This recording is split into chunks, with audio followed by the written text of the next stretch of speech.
This is a production of KMmedia.pro.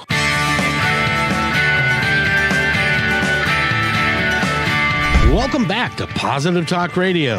Our goal is simple: to explore evolving ideas one conversation at a time.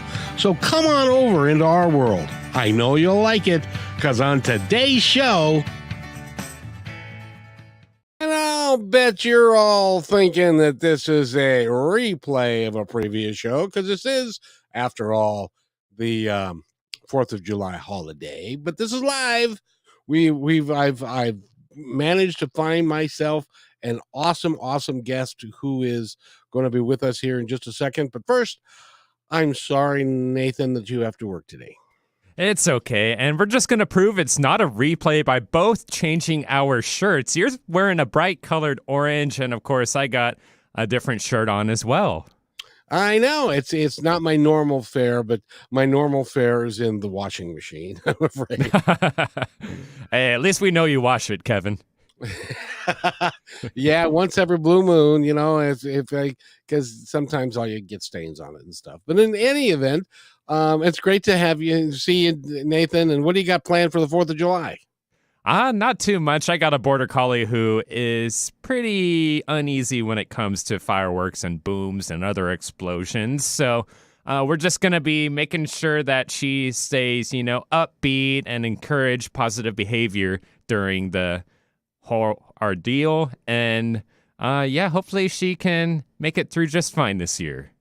Now, do you do anything to kind of help calm her down at all? I just try to reinforce positive behavior. When a boom or explosion goes off, just have a treat ready to go and be happy and make a positive out of it, rather than, trying to say, oh, you little poor thing, and really try to give her, emphasize a good experience. That's a good idea. I hadn't thought of that. I had a border collie for like 15 years, and they're very sensitive to. Oh, they are, because being a herding dog, I mean, all 5 senses are on all 5 cylinders at the same time, all the time. They're wonderful animals, but I highly encourage them. But if you're going to get a border collie, make sure that you've got a lot of places to run. Yes, you better be an active person as well. I tell you. That, or you better have a really big backyard. Exactly. Well, my border collie and I, what we would do is there was a golf course near us, the par 3, and I would take a racket and a golf ball, and I would hit that thing as hard as I could, and he would chase it down and he'd bring it back, and we did that, until he dropped. Which is a long time, probably. My arm about fell off. So, but in any event, I love those dogs, but it's not fair if you get a border collie and then you expect it to be a house dog. It just doesn't work. They are very sweet as long as you can keep them active. Yes. And the other thing that I would like to say is the 4th of July, obviously, is tomorrow. Save a couple $100 and go to one of the public events, and don't buy fireworks that you can burn your neighbor's house down with. And if you live in a Renton area, the Gene Coulon Park display is not going to be happening this year, sadly, but there are plenty others around, like in Bellevue or Seattle or Lake Union, that you can go to as well. Do we know why they're not doing it this year? I just know they're doing some sort of construction on the North Bridge, which kind of confuses me, because at that point, there's not as much traffic or places for people to congregate anyway. So there might be something going on. I'm speculating, but, they might just be using the bridge as an excuse. But, who knows? Well, I'm real excited because we're going to have fireworks right here on the show today. Yes, we are. Excuse me for a moment while I get these queued up. Oh, you got something queued up? Yeah, I got a little fireworks we can play right now. Everybody, happy 4th of July tomorrow.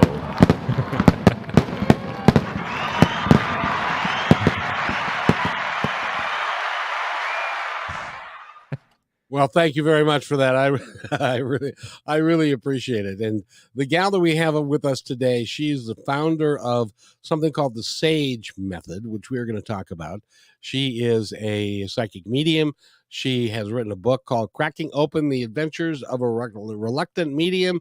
She's been working for 15 years to help people connect to their authentic, natural, intuitive abilities. So I want you to think about having your two intuitive abilities strengthened, Nathan. So we're going to talk to her right now, and her name is Isabeau. That's not fair. As complicated as it looks, it's one of the names that both me and you have gotten correct, Kevin. I know, Isabeau Maxwell. Isabeau Maxwell, but we're just going to call her Beau because that works for me even better. So, Isabeau, how are you? Isabeau. I am fantastic. Yeah, there you go. Beau for short. Yep. Well, we're glad that you're here, and thank you for taking part time out of your holiday to be here. And you're also doing two things that I hate about. I don't particularly like the 4th of July anymore, and I'm not fond of moving. And you're doing both at the same time. I too am not a big fan of the 4th of July. And I know there's a lot of people that I know that are it's just not my groove. And so I chose the weekend to move into a new house. You know, there are people that would tell me, well, I'm glad you're moving into a new house, and I'm glad that that's an exciting time. And there are people that would tell me, well, if it's the 4th of July, it's Independence Day, you should be really happy about it. But I had a situation happen years ago where I witnessed a suicide on the 4th of July. So it has not been a awesome day for me because I felt so sorry for him and his family and the whole thing. So one of these days I'll tell that story on the air, but not today. We've got better things to talk about. And that's a spiritual witnessing moment that stays with you for the remainder of your life. So I hear that. Yeah. And it was a tough moment in time, but those sadly in our world, those things happen. But I would much rather talk about what we're going to talk about, which is strengthening your intuitive abilities and your development so that you can lead your life and utilize the tools and gifts that the other side gives us. Does that make sense? Yep, that's spot on. I was talking to someone earlier today and they said, how would you sum up what you're doing in kind of a nutshell? And I said, I am the person who is bringing intuition back kind of down to earth and bringing it back into that more natural state of being. And that's really kind of my calling. I love that because I too agree with you that talking about energy, talking about intuitive abilities, which is just energy, and all the things that go with it are things that we need to take the what do they call it? The woo-woo out of it. Because no woo-woo, no guru. Yeah. No woo. I like that very much. Because it doesn't make any sense, at least in my world, because it is real. I've been, as a matter of fact, you'd be impressed, Miss Maxwell. You know what I did today? What'd you do today? I made a movie, and the movie, yes, I made a whole movie, and it's about life after death.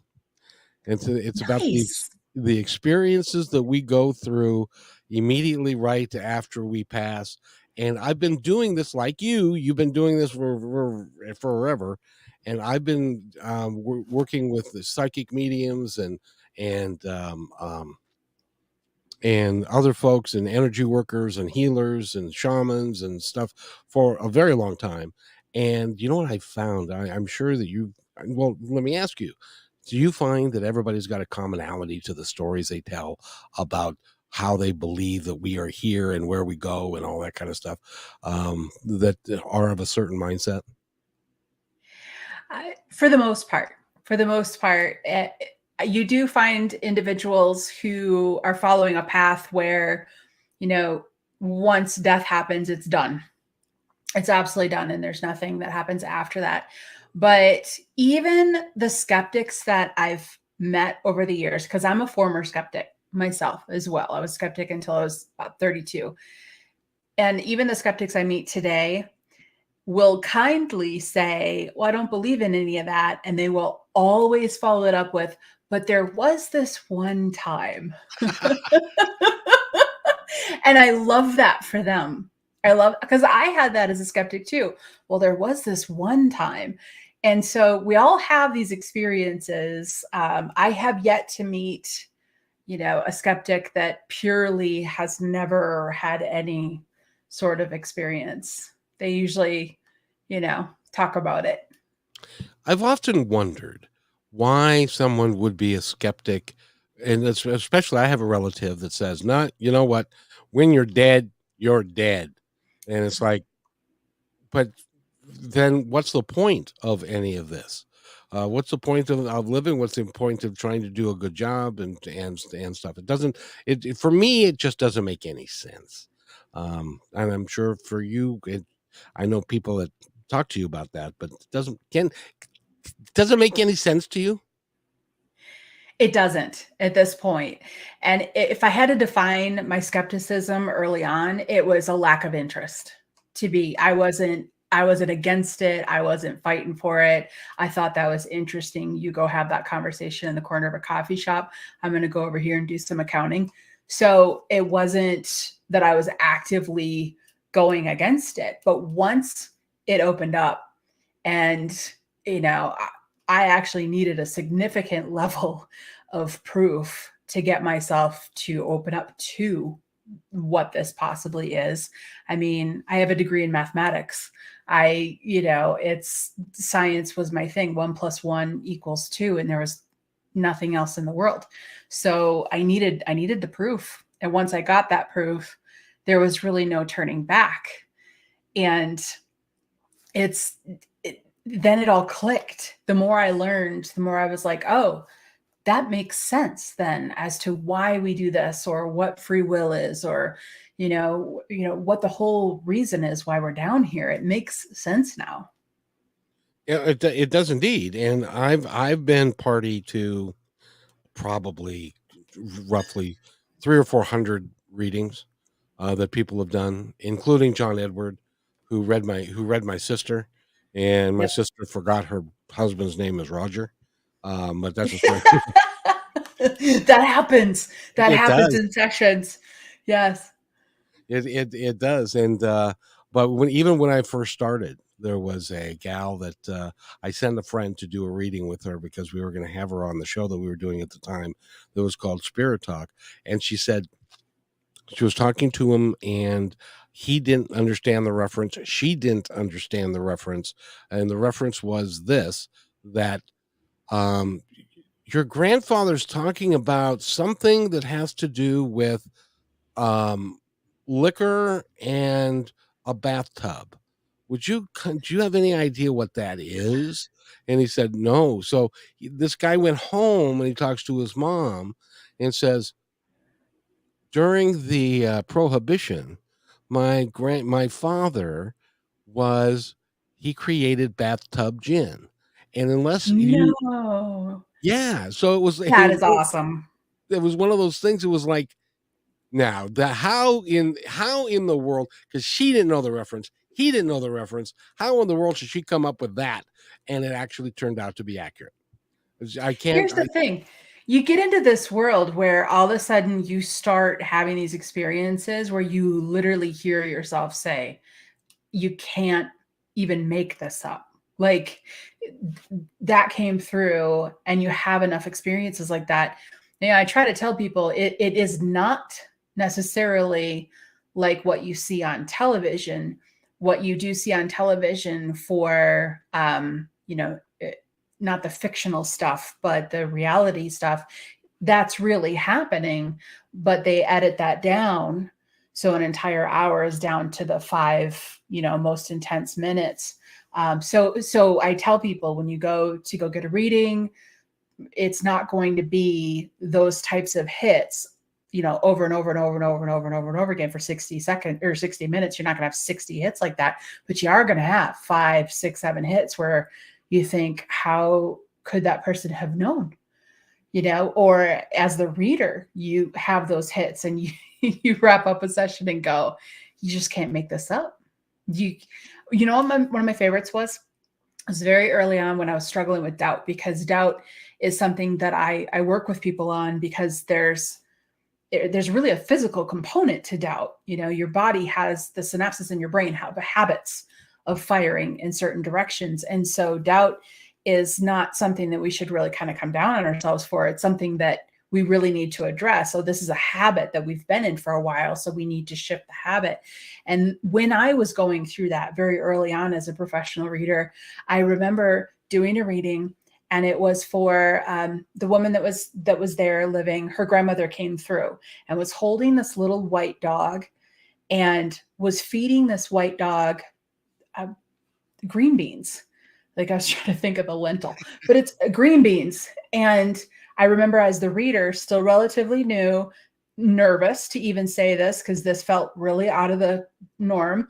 But I did. I said it to the sitter, to the person I was doing the reading for. And I said, your grandmother's coming through feeding a white dog green beans. And she was like, yes, that was her dog. And that was the treat she gave her. And I remember going home thinking, you can't make this stuff up. Like, that's just mind blowing on some level. So, it happens. And how do you go back from that? It's not natural to go back from that. Well, there was a point in time, as you said, that you were a skeptic, and then you got some proof. Could you tell us that story of how all of that happened, and you went from being a skeptic to being one of the leading spiritual coaches in the intuitive development in the world? Absolutely. It was, and I laugh at this story now because it was a big impact, and it was delivered by my grandmother, who had just passed away. And she knows me well enough to know she needs to hit hard in order to get me to listen, because I was pretty stubborn. But I was, like I said, I was 32. My grandmother was in hospice. I had already gone to visit her and returned home. I was a couple thousand miles away from her when she passed. I was on the phone with family. That was the most present I could be at the time.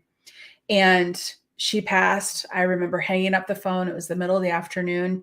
And I walked out into the living area and told my family, here it is. It happened. And she was like my mom. So it was very crushing. My family went to the grocery store to super lovingly get me, wine and chocolate. And I was alone. They were like, we're going to support you the best way we know how. So 3 boys, go and get wine and chocolate. And I'm standing in my living room trying to decide, because I'm a Taurus, I'm a type A, I'm very driven. And I'm like, I'm going to get plane tickets. I'm going to numb myself and just dive into this, strategy of how to get there. And she showed up in my living room, 70% solid, about 70% solid. And she was right in front of me. And because I know a lot of us, we have these experiences out of the corner of our eyes, but she was right in front of me, almost completely solid, oddly standing sideways. And she turned and looked at me, smiled, winked, and then left. And it was frightening. I'm going to be direct about it, because to go from that's not real and growing up watching all the horror movies and things like this, it was a very shocking event. I collected myself, thought this isn't real. I'm making it up. It's grief. I went to bed. I woke up the next morning, and my husband at the time said, I had the weirdest dream about your grandmother. It was really, really, really vivid. Like I was there, and she was wearing, and then he proceeded to tell me the exact outfit she was wearing that I saw on her the day before. And I went, okay, that's spooky. And that's when I confessed, this is what happened to me yesterday. So he, initially thought I was crazy. I decided I was as well. And then I, out of grief, honestly, out of grief, I said, well, I'm going to scientifically explore this just in case this is real, because I just didn't want to lose her. And I proceeded it was 3 or 4 months before I could see her or communicate with her again. I could feel her, but I didn't go right back into that because I was so skeptic. One guy that I knew, this is how far, Kevin, this is how far out of the spiritual realms I was. I only knew one person and I didn't even really know him. He was a Tai Chi instructor that I had done some business with. And I remember going to him at the time, completely inconsiderate now that I look back on it. And I went back to him and I said, "Hey, you're the weirdest person I know. Can you help me?" And he laughed and he loved me through it. This is a saint. This man is a saint. And he was like, "Absolutely." I now know that was really out of touch, Beau, but he did. He showed me how to do yes and no intuition in communicating with a spirit. And I used that. One day, 3, 4 months later, I remember feeling the sensation of her being around, sensing that she was around, and saying out loud in my car, all by myself, running errands, I said, "Here's the deal, Grandma. I have 2 children to raise. I don't think this is real. I'm going to need to get some help. So you're going to have to just really help me out here, or I have to walk away from this," because it was kind of tormenting, really, trying to believe in something that I thought wasn't real. And shortly after she came through, I felt her. I did the pendulum, yes and no questions. Took me 20 minutes to get the following message. Your mother's going to reach out for financial assistance from you, but you're not going to be the one to help her. Now, 20 minutes to get it, because that's yes and no, right? You got to narrow it down. Who are you talking about? What's it about? And I said, good. This is detailed enough that when it doesn't happen, I can let all this nonsense go. A couple hours later, still running errands, my mom calls and says, "Hun," and now this was years ago, so we didn't have smartphones. And we had cell phones, just we didn't have online banking. And she said, "I need you to go to your bank, get cash, drive it over to my bank and deposit it for me." I said, "No problem, Mom. I'll do that." I went to my bank, got some cash. I'm driving to her bank thinking to myself, she's an accountant. This has happened. I'm still making it up. And I got to her bank, stopped in the parking lot. She called again and said, "Hey, don't worry about it. My friend wired the money. It's all taken care of."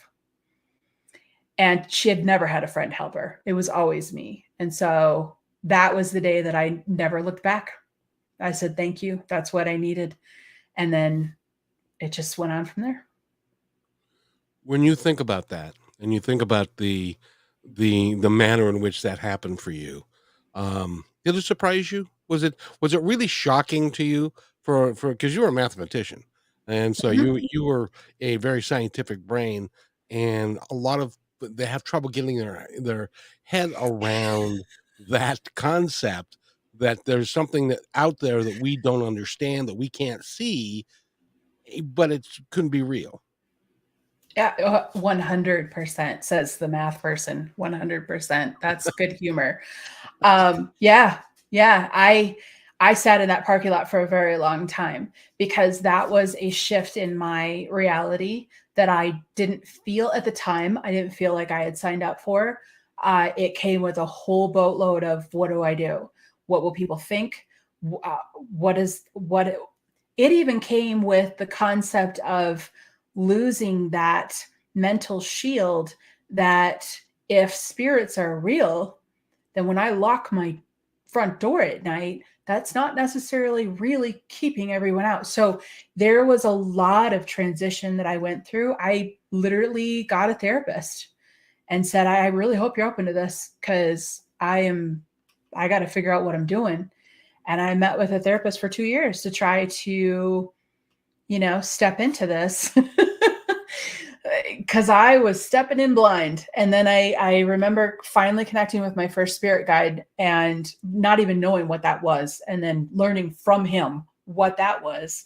I was so secretive about this in the beginning because I was so scared about what people would think of me, because I came from such a judgmental world that I didn't even want to tell people about this. So he was the one, my spirit guide was the one that taught me all about spirituality, all about metaphysics, all about how intuition works.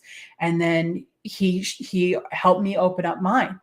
And then humorously, a couple of years later, said to me, "Hey, I'm proving that if you can do it, anyone can. Go out and teach people how to do this." And that's how I got to where I am today. That's a heck of a story. Thank you. Yeah, thus there's the book. The book is the first 2 years. If you want to read a very honest, open book about that kind of a transition, that's exactly what the book is. And the name of the book is Cracking Open: Adventures of a Reluctant Medium. Yes. Because, and that's the thing. But I want to implore everybody, if you are open to anything, especially when you have a relative that is ill or perhaps on their deathbed, pay attention. Pay attention to what they do. Pay attention to what they feel, and what I'm giving you an example from. And this is because this is after I did Positive Talk originally, and my father got very sick.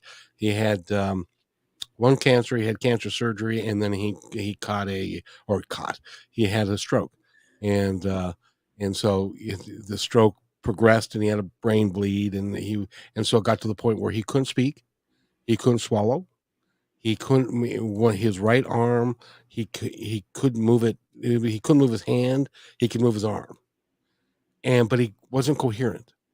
And so my sister and I were standing by his bed, and because I've had this before, and I've had talked to people that this has happened to, he was lying there incoherently, babbling at the corner of the ceiling to the room, and raising his arm, and his hand was limp, and he was talking in whatever he could muster out of his face to talk to somebody. And my sister, who doesn't believe in any of this stuff, was like, "Who the heck are you talking to?" And I said, "I think he's talking to Grandma, and he's talking to the people that are coming to take him with them back to back home." And Yes. and subsequently 4 days later he passed away, which I'm told now is very normal for somebody that is on their deathbed, is that they're going to be touched by people who have gone before, and they're there to comfort you and to bring you safely back home. And you're nodding, so apparently you agree with me. Yeah, I'm stuck on the 100% at this point, but yes, yeah, I completely agree with you, especially when they're non-communicative. It's they are way more open to what is actually around them. We think of the spiritual realms as being somewhere else that we go to, when in reality, this agreed upon reality is built within source. So it's all here. It's just in between the molecules. It's not something that we are physically laying our eyes on. And so, yes, it is very common. And I can relate slightly. And now this makes sense as to why my grandmother was so cheeky when she came through. I visited her a week or two before she passed, and I was able to travel and be by her bedside, and she was napping and woke up, looked at the end of her bed. Now, mind you, this experience hadn't happened to me yet. So I was just a human visiting my human grandmother. And she woke up, she looked toward the end of her bed, and her sister, which was her absolute best friend who had passed a couple of years earlier, was Joyce. My grandmother in hospice woke up, looked at the end of the bed and said, "Not now, Joyce," and then went back to bed. And I remember thinking, okay, that just gave me the heebie-jeebies. And I remember telling the family members, like, it was super funny, like, she's yelling at Joyce. And then, a couple days later, she's standing in my living room, probably laughing at me. Like, "Thanks for laughing at me. Now I'm laughing at you." And but I have heard so many people who have witnessed that. And I've heard, what's really great? I have heard, and this warms my heart, I've heard so many hospice workers who, even if they're restricted by typical regulations, so many of them who have supported family members by helping them understand this may be real. So let's just support them in their journey. Let's not confuse them anymore. Let's just say, yep, Joyce, not now, Joyce. like let's just support them in this journey. So it's out there. It's just not talked about as much as we would like quite yet. Which is one of the reasons why I wanted you on the show, which is I like, because it's important in my mind. It's important that we understand the totality of everything that's out there, and the only way that we're going to know that is to experience it like you did. And it's important. By the way, we need to take a break. We're talking with Beau Maxwell, and she is the founder of the Sage Method. And when we come back, we're going to talk about the Sage Method. By the way, you can go to thesagemethod.com. We're going to talk about the Sage Method, about the Sage Circle, and all the things that you're doing to bring humanity together. I just love the work that you're doing. You're listening to Positive Talk Radio right here on KKNW, 1150 AM. We'll be right back. Hey, PTR loyal listener. First, thanks for being in my dream. And second, I have a new concept in business to share with you. It's called socialpreneurship. So, what's that? Well, it's the idea that any company designates all profits, beyond expenses, to be awarded to a local or international charity or project which is working to achieve good in the world. KM Media is such a company. We believe that it's important for us to give back whenever possible and to make great things happen. So I hope you'll join us in creating this new business model that will positively impact all of us. In the next few weeks, we will lay out the plan and begin our fundraising efforts. So stay tuned for more details right here on Positive Talk Radio.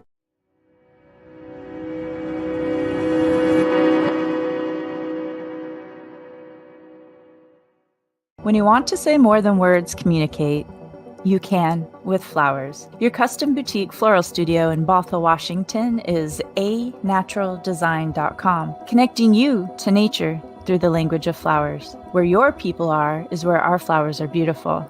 Your success is our goal. anaturaldesign.com at your fingertips today. Hey, thanks for listening to Positive Talk Radio. Did you know that we're also a media production company? Well, surprise, we are. We can create all kinds of audio, video products to fill any need. Please visit kmmedia.pro/our-store for a complete list of products and services. In addition, do you need a great voice to add to your own website or any other project? I know that we can add depth and quality to your work. I've been told more times than I can count by many professionals in the business that my voice adds to the quality of the presentation. So, let me create something for you. Please contact me at kevin@kmmedia.pro and let's create something great.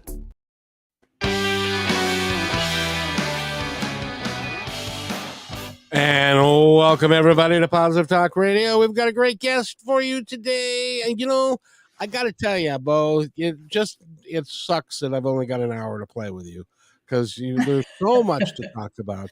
We could talk for hours. We really could. We really could. Yep.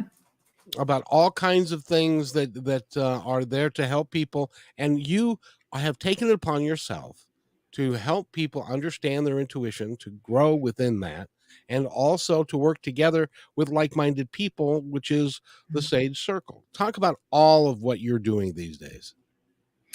Well, the two big pieces for me is the Sage Method, which is the intuitive development course that somebody could take to open up their natural intuitive channel.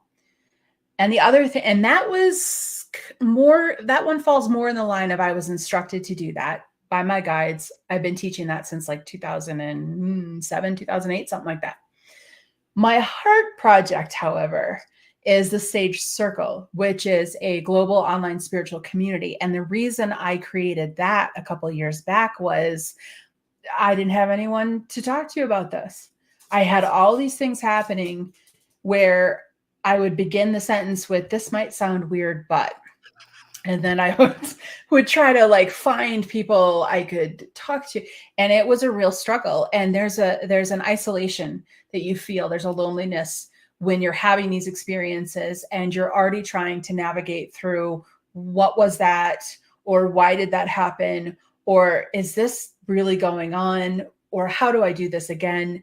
And when I started to build community a couple of years after I was teaching I realized how important that was. I mean, it was vital, because there are people all over the world who might not have someone in their immediate circle, but they do still need to connect with others who they're safe with, who will love them unconditionally, and who accept them on the path that they're on. That's another thing that I'm pretty adamant about when it comes to my spiritual community is everyone's on their own path, and one path isn't right, one path isn't wrong. We're all just loving each other on our journeys. And each journey is special. Yes. For each one of us, and I believe it is by divine guidance. Your plan before you came here was to do whatever it is that you're here to do, and many of us don't stop and say, why am I here and what am I here to do?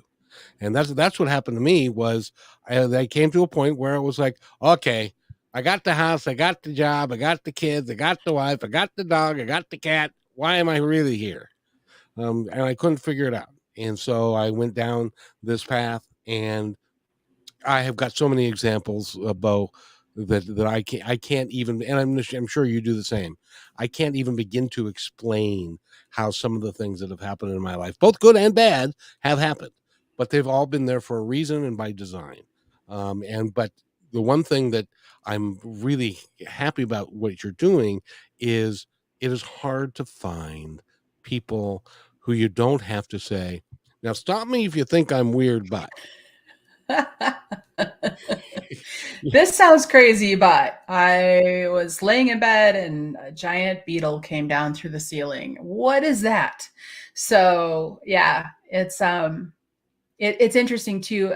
Also, when you have community, there's a couple things that can happen, especially if you have a community that is empowering you to have your own direct connection to your source, your higher self. You know, when you have community, not only is your path amplified because you know that you're supported, manifesting amplifies because you're hearing stories and you're also supporting others.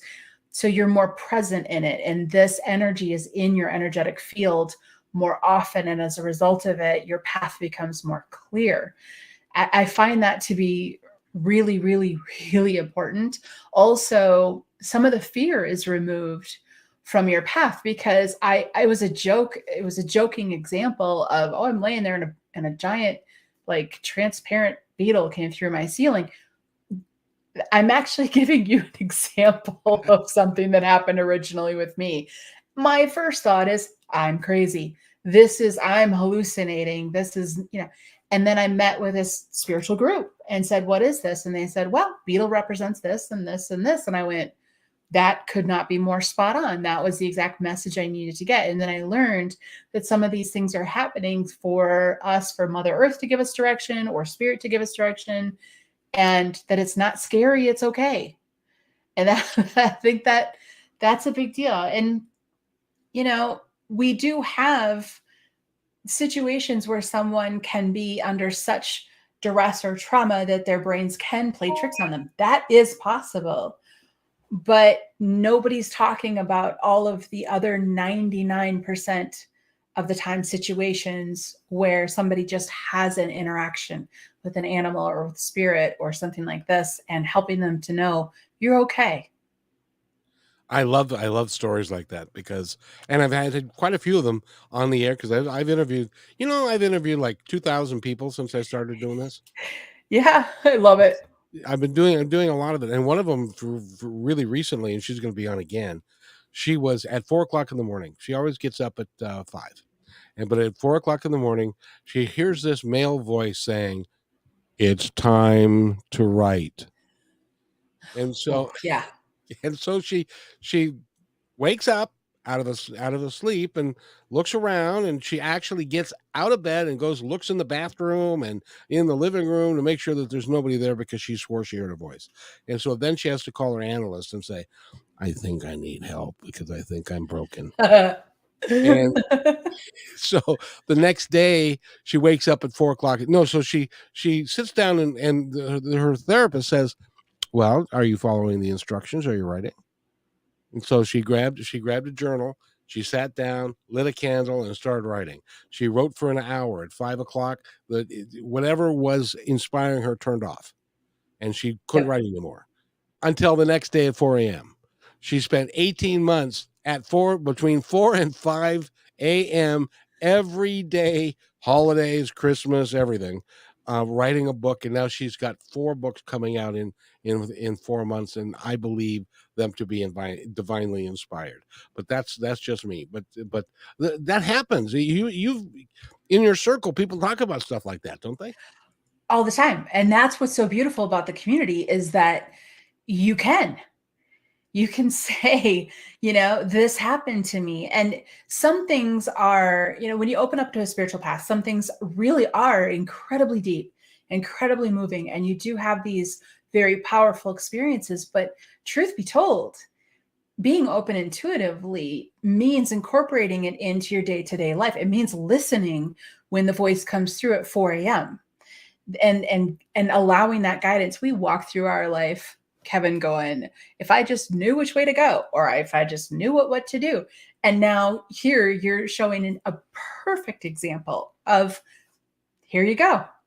Listen, because this is exactly what you have to do. And this is exactly how it's going to flow. One of my favorite stories when someone says, oh, this is all special, right? No, it's about life. It's about thriving on this human path. And one of my favorite stories is I had this old beater car. It was a Saab from like it was like a 20-year-old Saab. Someone gave me for free. Let's put this into perspective. Somebody gave me this car for free. And I had this like rock solid belief that it would never break down. And that worked for like a year.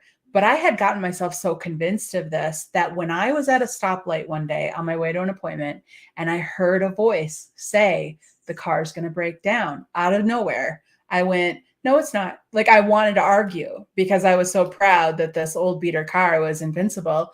And then I went, wait, practice what you preach and what you teach. So let's listen to this. And I looked out my window. There was a mechanic on the corner. And I went, well, that's convenient. So instead of continuing straight, I took a right, went into the mechanic's parking lot, parked the car to turn around, and it died in the parking spot. And I went, okay, there it is. That's an example I'm going to use forever on listening. And I went in and I said, I don't know what's wrong. It broke down. And they brought it in right away because go figure, the person that was going to come in didn't. So they were like, well, we have time. Brought it in, came out with a little piece of plastic and said, this little piece of plastic broke. That'll be like $2.95. Have a nice day. And I got back on the road. And again, we're all the way back to it, Kevin. Can't make that up. Like, I'm driving to my appointment going, what just happened? But that's what it is. That's what it means to live intuitively. And believing what you're hearing. And believing what you're hearing. Listening. To I get that all the time. I'll get ready to get into my car and my cell phone is here and it'll say, don't forget your cell phone. I used to say, I don't need my cell phone. I'm just going down to the grocery store. I now turn around and get my cell phone because there's a reason why somebody is saying that to me. And it's important. It's important that you listen because there is somebody, and and a lot of people, well, I don't know about how many people, but there are people that would say, nobody's there to support me. Nobody cares about me. I'm all by myself. I got nothing. That's not true. Everybody's got somebody that's there to support them. And that's why your work is so important, is because you can help people understand that that's the reality, not the I'm poor as me. I'm all by myself. I'm a victim. Nobody loves me. You're just making all that stuff up. Rather than I've got my team. I vision my team as being in a boardroom up there, and they're calling people in and out, and they're saying we need this from here, and we need to go this, and then we're going to shape this, and we're going to do this, and that's how it works for me. So when something good happens, I say thank you to nobody. I love that. Yours is a boardroom. Mine's a teacher's lounge. So my analogy for all these years has been that mine are in the teacher's lounge And I'm like the student standing outside going, can I come in? Can I like come in and find out what you're doing? And they're like, no, we're working in here. Like, you gotta do your thing. Here's the thing. I fit that description of what you're talking about. Yes, I was married. I'm currently divorced. Put 2 and 2 together there.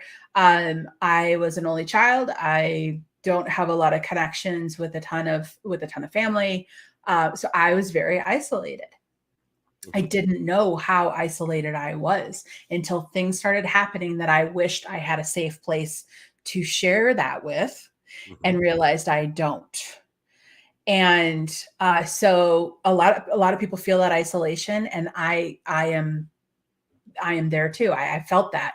And when I learned about my team and my guides, and I mean, my grandmother, and just when I started to realize how connected we really are, I remember having that aha moment of like, dude, that's true. Cause you hear we're all connected. And I remember the day I went, it's true.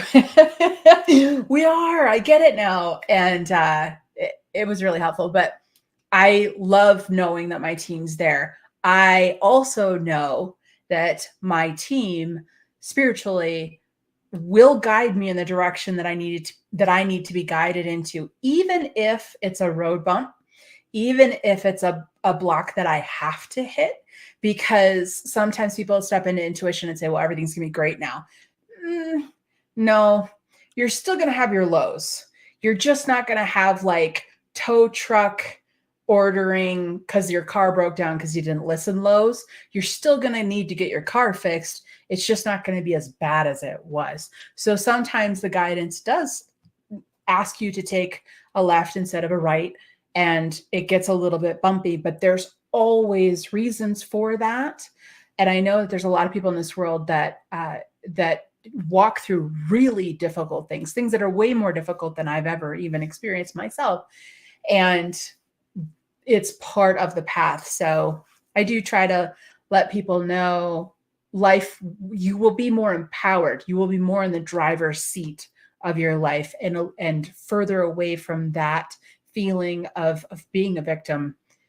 You know, it's not perfection. It's more being in the driver's seat. Which is really important. I like to say, because we've all had it. I know I've had it, and you've probably had it.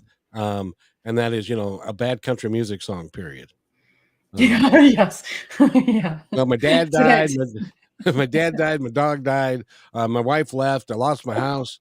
And it goes, like it goes on and on and on and on. Yep. But all of those things happened to me for a reason, and it helped me become who I am today. It also eliminated a bunch of people from my life who I did not need to have in my life anymore.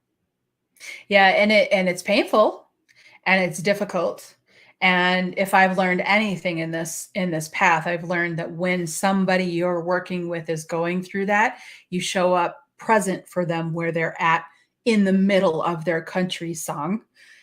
You don't, interrupt the country song to say, oh, it's all for a reason. That's like this rosy spirituality that's a little bit toxic, However, you support, you love, and you be present with them where they are now. And the day that they come past that and look back and go, now I can see, then you can have that conversation.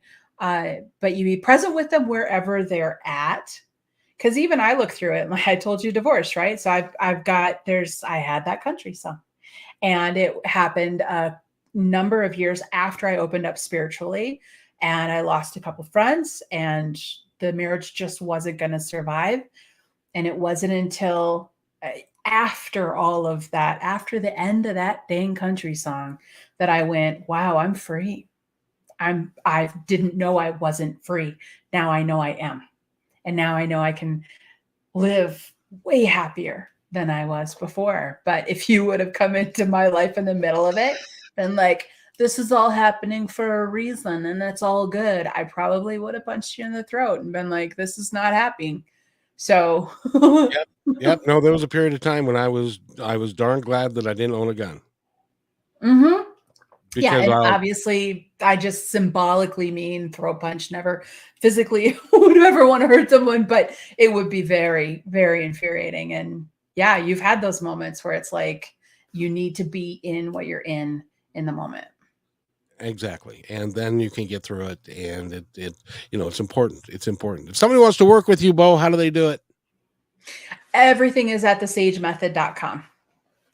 Oh, well, that's easy. Yeah. Well, I try to keep it a hum. Yeah. So a hub, the THE Sage, SAGE method.com. Very nice, very nice. Because you've got courses, and you've got the community, and you've got videos and blogs, and you've got all kinds of stuff. So I appreciate you. Number one, I appreciate you coming on the show. We met through some. Now here's another one. We met through a service called Podmatch, which, by the way, if you're a podcaster out there, I highly recommend that you use them. They're really good. But we met just out of the blue. And I think that you are a wonderful human being, and I really appreciate you, and I want you to come back. Will you do that? I will absolutely come back. Are you kidding? I was looking forward to this. We connected and chatted, and I was like, all right, yeah, we're connected. This is good. This is awesome. And I would love to. I believe that there are more people. If we had more people that were doing circles like you're doing, and gathering like-minded people together, that we would understand that what Neil Donald Walsh said was true, that we are all one. Yes. Yep. Yeah. And we would be empowered because we would be connected. And quite literally, and I was thinking about that when I first read that in 2001 or two. I've interviewed him like 4 times now, but I read that we are all one, and I stopped and I thought to myself, if we all recognized that we are all one, we all come from the same place, we're all going back to the same place, and we're all connected together, it would change everything. Game changer. But we can't seem to get. Oh no, I'm not. We're not all one. I'm not. So I'm hopeful that over time that people will continue to grow in that. Are you finding, because you've been doing this work for a while, and we're going to run out of time here, but we're finding. Are you finding that more and more people are approaching this from a different perspective than they may have used to? Yes, especially over the last number of years. My analogy over the last couple of years has been, it was a bucket of water that needed to get shook to get the mud up to the top. We're all looking at it real clear, and we see what it is. And then everyone gets their chance to choose how they want to move forward in their life. When it comes to communication with my guides, I keep hearing over and over and over, 2025 to 2028 is going to be a very lovely time. We are moving in that direction. I surely hope that you're right, because I'm tired of the way it's been. Well, I'm a Taurus. I'm always right. That's not exactly true. My wife is a Taurus too. No, it's not. But it's a good joke. It is a good joke. Yes, it is. Yes, it is. And stubborn Tauruses. Indeed. So, are you going to write another book? I am, actually. I just started it. Well, I need to unpack and move in, but I did just start it. So, yeah, I'm really excited for it. It's been a long time coming. And by the way, if anybody would like to go to my Patreon page, I just did a movie, a 5-minute movie that I would love to share with you on that. And all you got to do is join me and support my work. So I really was impressed. Have you ever done that where you've written something and then you go, holy mackerel, that's good? That was the only thing. Cracking open book. Well, it's cracking open Adventures of a Reluctant Medium. Get it.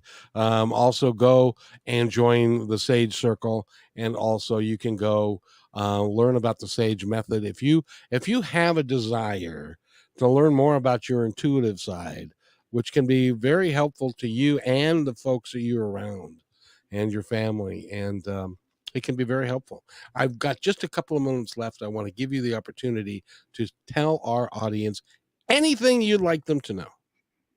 anything. Your world is created of more possibilities than you are aware of in this moment. And if you can return to that and return to a space of curiosity, doors will open. That's amazing. Say that again. I don't know that I can. Well, and you're right, because what you mean, stay open to the possibilities, because they, Yeah. and it is amazing how, if you're open to the possibilities, things just kind of open up before you. Yeah, really as soon as you can shift out of why is this happening to me and into I'm curious to see how this is going to unfold.